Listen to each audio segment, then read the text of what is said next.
O sexto ponto e a sexta competência é a capacidade de gerenciar o seu tempo. Se você é uma pessoa organizada e capaz de priorizar as tarefas. Então, uma questão, relate uma ocasião em que você teve que trabalhar em várias frentes ao mesmo tempo. Como você organizou o seu tempo? Como foi o resultado?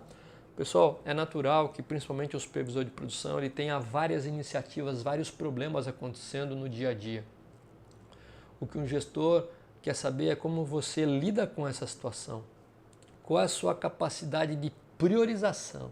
Se você é um cara multitarefas, que é extremamente nocivo, aquele cara que trabalha em várias frentes ao mesmo tempo e no final não faz nada direito, ou se você é capaz de priorizar, por exemplo, os 3 assuntos mais críticos durante o dia e qual é o primeiro assunto mais crítico que você tem que lidar, qual é o segundo assunto que você pode delegar para alguém da sua equipe para que possa ajudar, qual é o assunto que de repente você poderia delegar para uma área de suporte, mas qual é a tua capacidade principalmente de priorizar, de saber qual é a sua função dentro daquele dia, dentro daquela prioridade, o que você pode realmente delegar direcionando pessoas relativas aí à sua equipe e como você pode direcionar e chamar aí a atenção e a ajuda das áreas de suporte para que os assuntos possam ser caminhados de formas diferentes. Tá? Então, qual é a tua forma aí de lidar com situações? Então, tenha sempre em mente aí quais são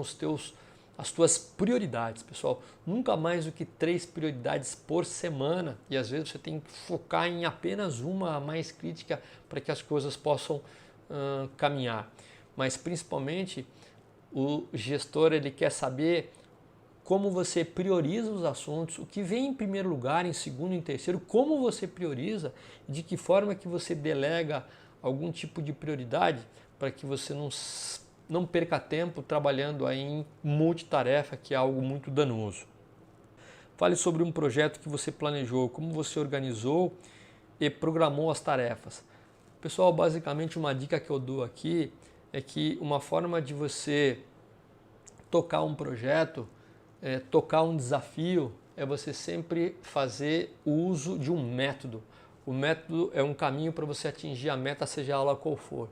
E o método de gerenciamento mais conhecido que existe, mais comum, é o PDCA, no qual você faz todo o planejamento daquele projeto, não só em relação ao objetivo que você quer atingir, a meta, quais são as principais ações, a equipe, o propósito que você tem que dar à equipe, mas quais são as ações que a equipe entende que sejam as mais corretas para atingir aquele objetivo, como você faz um controle do andamento daquele objetivo, o andamento daquelas ações e como você age se as coisas estão dando certo ou não estão dando certo. Então, tenha sempre em mente que aqui o gestor quer entender a sua capacidade de gestão, o quanto você utiliza aí um método para você atingir a sua meta. Então fique atento em relação a isso, dando um exemplo específico, encaixando dentro do PDCA alguma meta que você já atingiu para contar como experiência.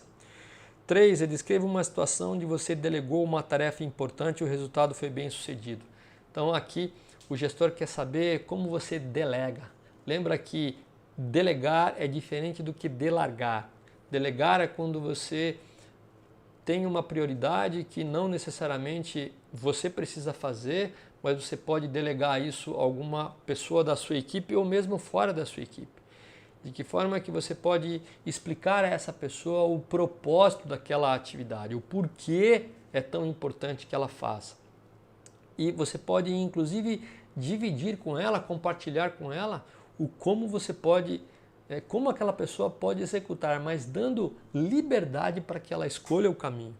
Então, o mais importante nesse processo de delegação é você dar a meta, dar o propósito, colocar a confiança que você tem naquela pessoa e guiá-la e direcioná-la. O como você pode dar a liberdade, se ela tiver dúvida, você pode compartilhar aí algumas formas que você faria, porque você já teve uma experiência parecida.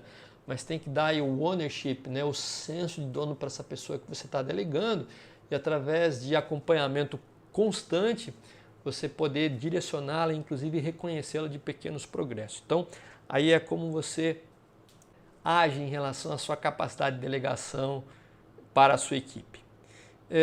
O quarto ponto, em relação à capacidade de gerenciamento do tempo, é que o ótimo é inimigo do bom. Qual é o significado disso para você? Você poderia citar um caso em que aplicou esse princípio no passado? Pessoal, eu vou confessar uma coisa para você que é um desafio para mim. Muitas vezes as pessoas que querem fazer algo muito perfeito, elas demoram muito para dar início num projeto.